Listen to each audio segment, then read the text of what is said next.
Hey everyone, welcome back to my channel classes for everyone. आज की class में हम टॉप 30 कंडीशनल सेंटेंसेस को पढ़ने वाले हैं। ये क्वेश्चन डेफिनेटली आपको एग्जाम में हेल्प करने वाले हैं। आप किसी भी एग्जाम की तैयारी कर रहे हैं, वीडियो अच्छा लगे तो लाइक करना, चैनल को सब्सक्राइब करना। इसका पीडीएफ टेलीग्राम पे मिल जाएगा। टेलीग्राम का लिंक डिस्क्रिप्शन बॉक्स में, उसको ज्वाइन करो। टेलीग्राम पे मैं और भी नोट्स भी प्रोवाइड करती रहती हूँ आपको डिटेल में। तो चलो स्टार्ट करते हैं। हमारा फर्स्ट क्वेश्चन है dash I known the truth I would have acted differently.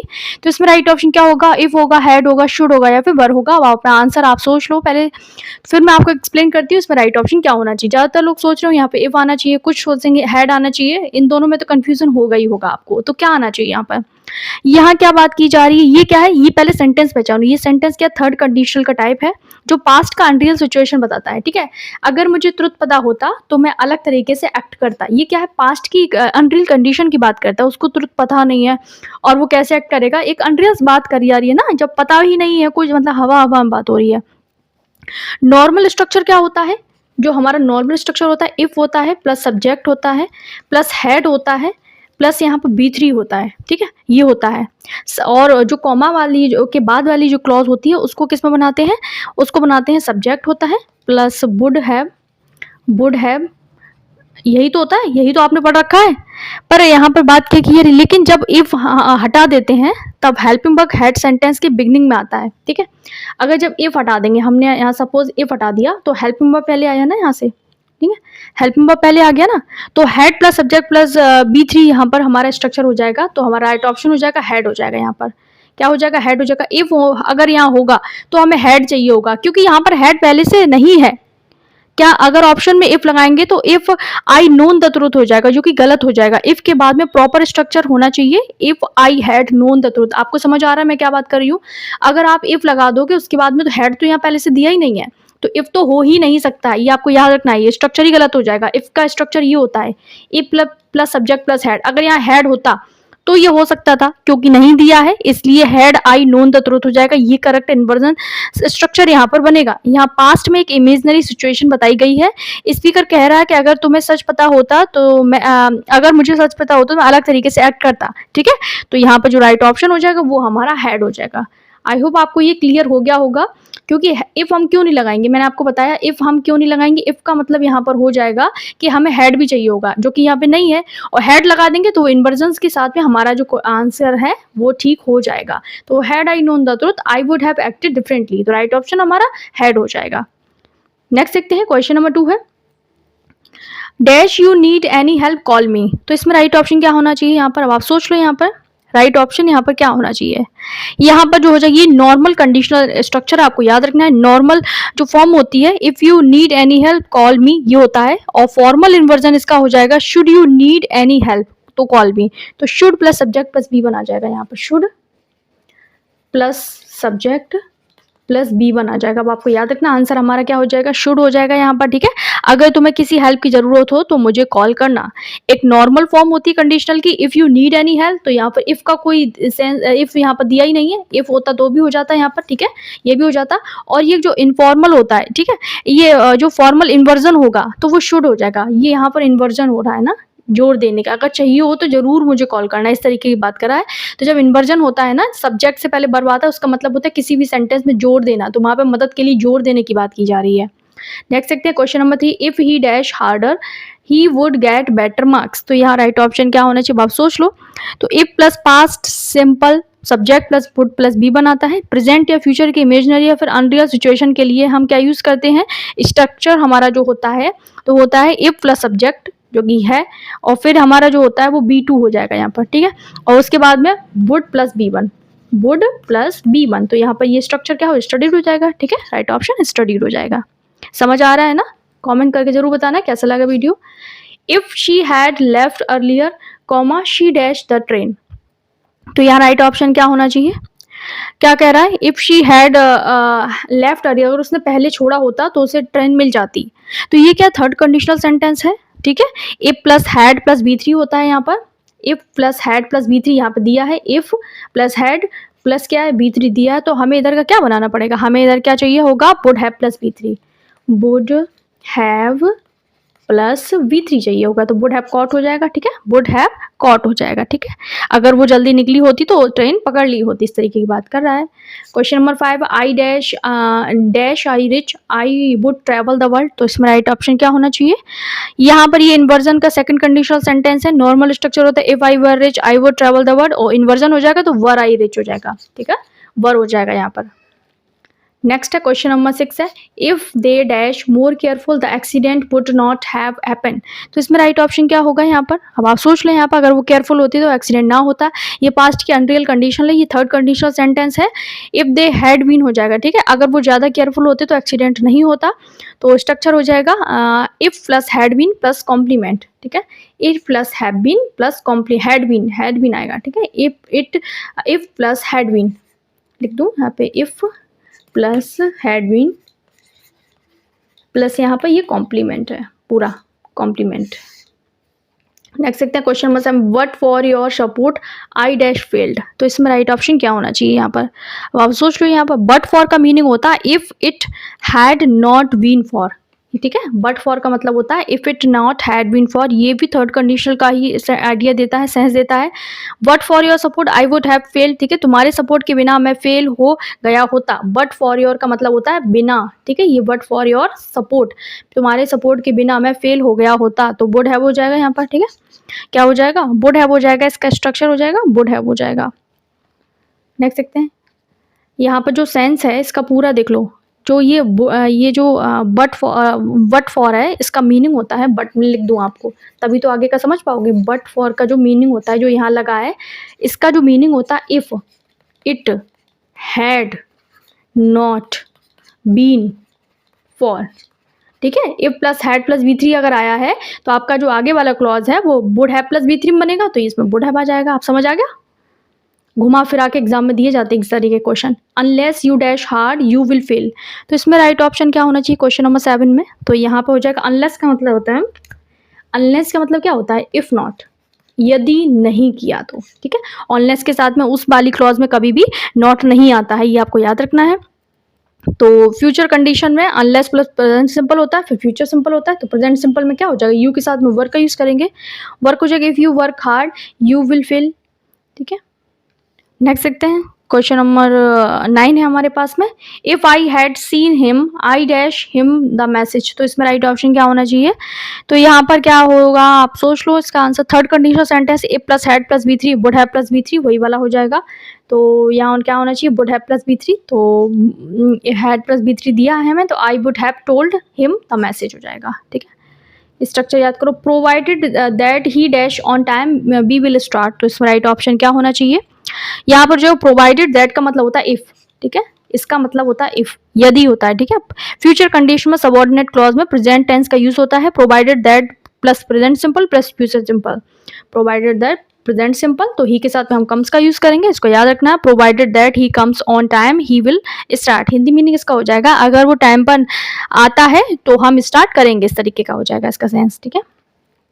Next देखते हैं क्वेश्चन नंबर 11 है, if you heat ice it dash, तो यहाँ पे क्या है? इफ के साथ में जो लग जाएगा वो प्रेजेंट सिंपल है, तो यहाँ पर क्या हो जाएगा? यहाँ पर जो हो जाएगा वो हो जाएगा हमारा if you heat it, if plus present simple ही रहेगा, क्योंकि ये यूनिवर्सल ट्रूथ है, इसमें कुछ भी चेंज नहीं होता है। If she were here she dash us, तो इसमें राइट ऑप्शन क्या होगा यहाँ पर? If she were here she, तो शी के साथ में हम वुड हेल्प का यूज करेंगे, क्यों करेंगे? Second conditional sentence if plus were plus would plus B1 होता है, इफ प्लस वर और कॉमा के बाद में वुड प्लस B1 होता है, तो हो जाएगा क्या हो जाएगा हमारा? वुड हेल्प हो जाएगा, ठीक है, वुड हेल्प हो जाएगा। यहाँ पर हिंदी मीनिंग निकलेगा इसका, अगर वो यहाँ होती तो हमारी हेल्प करती, इस तरीके से। क्वेश्चन नंबर 13 है, had I known this I dash there, अगर मुझे पता होता तो मैं वहाँ होता, इस तरीके की बात कर। हैड आई नोन, इसका मतलब है इफ आई हैड नोन, अगर मुझे पता होता, इफ आई हैड नोन, ये पूरा सेंस निकाल रहा है, इफ आई हैड नोन की बात कर रहा है। तो दूसरा वाला क्लॉज आप समझ लो किसमें बनेगा? वुड नॉट हैव गॉन में बनेगा, ठीक है, would not have gone V3 में बनेगा, और V3 वाला यही ऑप्शन है। Suppose you dash a chance what do you do, अगर तुम्हें चांस मिलता तो तुम क्या करते? सोचो। तो यहाँ पे इमेजनरी प्रेजेंट और फ्यूचर कंडीशन है, तो second condition sentence suppose subject plus B2 होता है, सब्जेक्ट प्लस B2, तो गॉट हो जाएगा। Got a chance, what would you do, ठीक है। व्हाट वुड यू, मान लो तुम्हें मौका मिले तो तुम क्या करोगे, इस तरीके की बात कर रहा है यहाँ पर। तो इमेजनरी प्रेजेंट या फिर फ्यूचर कंडीशन हो तो सेकंड कंडीशनल सेंटेंस का यूज हम करते हैं यहाँ पर, ठीक है। Suppose you get got chance, what would you do, यहाँ पे गेट नहीं लगेगा, गॉट लगेगा, ये आपको याद रखना है। ये हो गया। क्वेश्चन नंबर 15 है, if he had listen to me he dash in trouble now. तो यहाँ राइट ऑप्शन क्या होगा, यहाँ पर पास्ट कंडीशन प्लस क्या है, प्रेजेंट रिजल्ट है। तो पास्ट कंडीशन और प्रेजेंट रिजल्ट को हम किस में बनाते हैं, if plus had plus B3 subject plus would plus B1.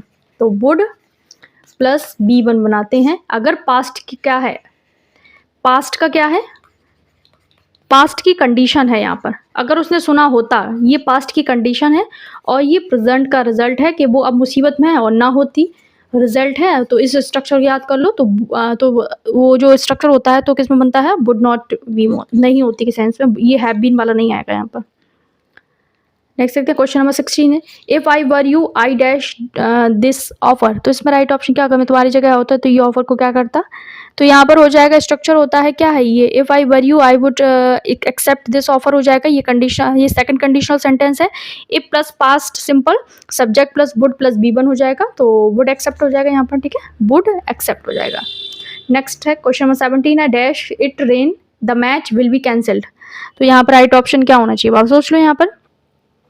यहाँ पर जो हो जाएगा, नॉर्मल जो स्ट्रक्चर होगा, if it rains the match will be cancelled, और फॉर्मल जो बात करेंगे, should it rain the match will be cancelled. Should plus subject plus बी1 अभी हम पढ़ चुके हैं, शुड प्लस सब्जेक्ट प्लस बी1 आता है तो शुड हो जाएगा, ठीक है। इफ है नहीं यहाँ पे तो शुड हो जाएगा, should it rain the match will be cancelled. Should का मतलब यहाँ पर चाहिए से नहीं होता है, अगर बारिश हुई तो मैच कैंसिल हो जाएगा। यहाँ पर ये जो ये शुड है ना, यहाँ पर ये इफ का सेंस दे रहा है, ठीक है।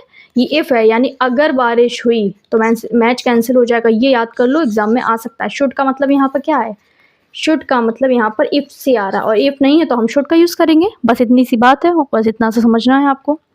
और शुड के साथ में हमेशा बी1 लगता है, ठीक है। रेन लगा है, rain the match will B cancel. Next देखते हैं, if only I dash more time yesterday. तो इसमें right, if only I dash more time yesterday, तो यहाँ 18 में राइट ऑप्शन क्या होना चाहिए। इफ ओनली का मतलब होता है रिग्रेट करना, ठीक है। इफ ओनली का मतलब होता है रिग्रेट करना, यानी पछतावा करना, रिग्रेट की बात करता है, ठीक है। यस्टरडे दिया है तो पास्ट रिग्रेट है, तो क्या है ये, पास्ट का रिग्रेट है, ये भी याद कर लो आप, ये ठीक है। यस्टरडे दिया, टाइम दिया हमें, पास्ट का रिग्रेट है। तो यहाँ पे हो जाएगा, काश मेरे पास कल ज़्यादा टाइम होता, इस तरीके से। इफ ओनली का मतलब होता है काश, तो हम जो बनाएंगे वो हैड में बन जाएगा हमारा, ठीक है। If I had more time yesterday, ठीक है। If only I had more time yesterday. Next है, I would buy that car if I dash enough money. मैं वो कार खरीद लेती अगर मेरे पास पर्याप्त पैसा होता। तो यहाँ पर क्या होना चाहिए, तो यहाँ पर अगर मेरे पास इनफ पैसा होते या फिर पैसे होते तो मैं वो कार खरीद लेता, ठीक है। सेकंड कंडीशनल सेंटेंस है, वुड प्लस बी1 इफ प्लस बी2 हो जाएगा। वुड प्लस बी1 इधर हमें दिया है, वुड प्लस बी1 हमें इधर दिया है, ये रहा वुड प्लस बी1। तो इधर वाला इफ वाला जो क्लॉज है वो किस में बन जाएगा, इफ वाला क्लॉज बनेगा इफ प्लस बी2 में बन जाएगा, ठीक है, इफ प्लस बी2 में। तो इसके हिसाब से हैड हो जाएगा, हैव का सेकंड फॉर्म और थर्ड फॉर्म हैड ही हो जाएगा यहाँ पर, ठीक है, had. If I had enough money. Next है, unless he apologizes I dash him. तो इसमें राइट ऑप्शन क्या होना चाहिए, आप सोच लो यहाँ पर। तो हो जाएगा, अनलेस का मतलब होता है इफ नॉट, ठीक है। इफ नॉट, यदि वो अगर वो माफ़ी नहीं मांगेगा तो मैं उसे माफ़ नहीं करूँगा। तो if not, unless plus present simple future simple बनता है। तो प्रेजेंट सिंपल हमें दिया है और बाकी काम किस में बनाएंगे, तो यहाँ पर फ्यूचर सिंपल यानी वुड नॉट में हो जाएगा, वुड नॉट फॉरगिव हिम हो जाएगा, ठीक है। नेक्स्ट देखते हैं क्वेश्चन नंबर 21 है, if she had worked hard she dash successful now, ठीक है। तो यहाँ पर राइट ऑप्शन क्या होना चाहिए, मिक्स कंडीशनल सेंटेंस है, पास्ट का कंडीशन है, याद रखना। अगर उसने मेहनत की होती है, पास्ट की कंडीशन है और प्रेजेंट का रिजल्ट है। जब इस तरीके की बात होती है तो हम वुड प्लस बी1 का यूज़ करते हैं, ठीक है। तो वुड भी हो जाएगा यहाँ पे, याद रखना, वुड प्लस बी1 का भी यूज़ होता है और वुड बी का भी यूज़ होता है, वुड बी का भी यूज़ होता है, बस आपको स्ट्रक्चर यहाँ पर देखना है। तो वुड भी हो जाएगा। Were I the principal I dash strict rules. तो यहाँ राइट ऑप्शन क्या होना चाहिए, तो यहाँ पर जो हो जाएगा, यहाँ पर ये क्या, inversion of second condition, normal हो जाएगा if I were the principal, और यहाँ पर जो इन्वर्जन हुआ वर आई द प्रिंसिपल, तो आई वुड हो जाएगा, ठीक है। वुड इम्पोज, वुड इम्पोज, बात वही है, घुमा फिरा के करी जा रही है, वुड इम्पोज हो जाएगा। If he dash faster he would have caught the bus, तो इसमें राइट ऑप्शन क्या होना चाहिए, तो आप सोच लो यहाँ पर। यहाँ पर जो हो जाएगा वो क्या, ये थर्ड कंडीशनल सेंटेंस है, ठीक है। यहाँ पर अगर वो तेज भागा होता तो बस पकड़ लेता। ये थर्ड कंडीशनल सेंटेंस है। If plus had plus B three, subject plus would have plus B three, तो if plus had plus B three और would have plus B three हमें दिया ही है, ठीक है। Would have plus B three हमें दिया, तो हैड प्लस बी थ्री क्या हो जाएगा, रन रैन रन ही होता है, तो रन रैन रन, तो वुड बी थ्री हो जाएगा इसका। नेक्स्ट देखते हैं, क्वेश्चन नंबर 24 है। You will miss the class if you dash now, तो इसमें राइट ऑप्शन क्या होना चाहिए, आप सोच लो यहाँ पर 24 में। तो यहाँ पे हो जाएगा जो अगर तुम अब नहीं निकलोगे तो क्लास मिस कर दोगे, तो यहाँ पे if plus present simple future simple हो जाएगा। तो प्रेजेंट फ्यूचर सिंपल हमें दिया है, इफ वाला क्लॉज प्रेजेंट सिंपल बनेगा, तो यू के साथ हम क्या यूज़ करेंगे, डोंट लीव का यूज़ करेंगे। डिड तो आएगा नहीं, प्रेजेंट सिंपल के लिए हम डोंट लीव का use, if you don't leave now, ठीक है। And I wish I dash French, तो इसमें राइट ऑप्शन क्या होगा 25 में। तो यहाँ जो होना चाहिए वो हो जाएगा, यहाँ पर I wish plus past simple की बात कर रहा है, तो प्रेजेंट अनरियल विश की बात दिखा रहा है यहाँ पर, काश मुझे फ्रेंच आती इस तरीके की। तो प्रेजेंट अनरियल सिचुएशन के लिए विश के बाद में बी टू का यूज़ होता है, तो आपको याद रखना है बी टू का यहाँ नहीं होता है, नो, ठीक है। If I wish I knew French, ठीक है। बस आपको याद रखना हैड नो नहीं होगा, ये याद रखना है आपको, ठीक है। I wish plus past simple present unreal wish को दिखाता है, ये स्ट्रक्चर याद कर लो। आई विश हो और वो क्या दिखा रहा हो, पास्ट सिंपल हम जब लगाएंगे उसके साथ में, तो वो क्या बनाएगा, वो प्रेजेंट की अनरियल, प्रेजेंट अनरियल दिखाई है, ठीक है, अनरियल विश को दिखाएगा। और ये क्या होता है, हिंदी में बताऊं तो काश मुझे फ्रेंच आती, तो ये प्रेजेंट की बात कर रहा है, ठीक है, प्रेजेंट के अनफुलफिल्ड बात कर रहा है, तो इसके लिए हम सेकंड फॉर्म का यूज़ करेंगे, बी टू का यूज़ करेंगे। नेक्स्ट देखते हैं, क्वेश्चन नंबर 26 है। If they had invited me I, तो यहाँ राइट ऑप्शन क्या होगा, ये third conditional sentence, if they invited me I would have come हो जाएगा। अगर उन्होंने मुझे इन्वाइट किया होता तो मैं आ जाता, तो वुड हैव कम का यूज़ होगा, ठीक है, वुड हैव कम का यूज़ होगा। तो would have come, had plus B three है तो would have plus B three हो जाएगा, यहाँ पर कम के कम होता है। If you had saved money you dash a bike, तो ये आपका होमवर्क है, आप मुझे कमेंट करके इसका आंसर देंगे। इसमें से ABCD में से राइट ऑप्शन क्या होना चाहिए इसमें से, ठीक है। Without water life dash impossible, तो इसमें राइट ऑप्शन क्या होना चाहिए, आप सोच लो यहाँ पर। तो यहाँ पर क्या बात की जा रही है, विदाउट वाटर, तो लाइफ कैसी हो जाएगी यहाँ पे, without water. Without often conditional meaning देता है, ठीक है। विदाउट वाटर का मतलब if there were no water, पानी ना होता, without water life would be impossible हो जाएगा, पानी के बिना जीवन कैसा हो जाएगा, इम्पॉसिबल हो जाएगा, तो वुड बी का यूज़ करेंगे हम, वुड बी का यूज़ करेंगे। और सेकंड लास्ट क्वेश्चन आज का, if he dash honest nobody would doubt him, तो यहाँ पर राइट ऑप्शन क्या होना चाहिए 29 में। तो यहाँ पर हो जाएगा if plus were plus would plus B one होता है, इफ प्लस वर, उधर वाला clause would plus B one हमें दिया है, वुड प्लस बी वन, तो क्या हो जाएगा, वर हो जाएगा। और लास्ट क्वेश्चन है अदरवाइज यू डैश पनिश्ड, तो यहाँ राइट ऑप्शन क्या हो जाएगा, यहाँ पर अदरवाइज का मतलब वो यहाँ पर निकलेगा if not, if not, otherwise का अन्यथा नहीं है, इफ़ नॉट है यहाँ पर, ठीक है। फ्यूचर वार्निंग रिजल्ट के लिए हम फ्यूचर टेंस का यूज़ करते हैं, तो विल भी हो जाएगा, otherwise you will be punished हो जाएगा, ठीक है, नहीं तो तुम्हें पनिशमेंट मिलेगी। समझ आ गया, एक बार मैं रिवाइज करा दूँ सारे रूल। जीरो कंडीशनल कहाँ यूज़ होता है, जीरो कंडीशनल जहाँ पे सारी सच बात होती हैं, कोई भी यूनिवर्सल फैक्ट होता है तो वहाँ पे प्रेजेंट सिंपल, और दोनों क्लॉजेज प्रेजेंट सिंपल में रहती हैं। फर्स्ट कंडीशनल सेंटेंस कहाँ में क्या यूज़ होता है, इफ प्लस एक क्लॉज तो हमारी किस में रहती है, प्रेजेंट में, और दूसरी फ्यूचर में रहती है। एंड सेकंड में क्या रहता है, इफ रहेगा इधर तो B2 रहेगा, और कॉमा के बाद में वुड प्लस B1 रहेगा, ये याद रखना है। थर्ड में क्या बात की जाती है, थर्ड में इफ रहेगा, और इधर वाला क्लॉज हैड प्लस B3 में रहेगा, तो उधर वाला वुड हैव प्लस B3 हो जाएगा। एंड फोर्थ और जो मिक्स्ड कंडीशनल हम जिसको बोलते हैं, उसमें क्या होता है, if plus had plus B3 है तो वुड प्लस B1 हो जाएगा। तो ये मैंने आपको रिवाइज करा दिए सारे रूल। तो मिलते हैं अगली वीडियो में। वीडियो अच्छा लगे तो लाइक करना, चैनल को सब्सक्राइब करना, एंड इसका PDF मैं पोस्ट कर दूंगी। मिलते हैं अगली वीडियो, तक के लिए बाय बाय। Hey everyone.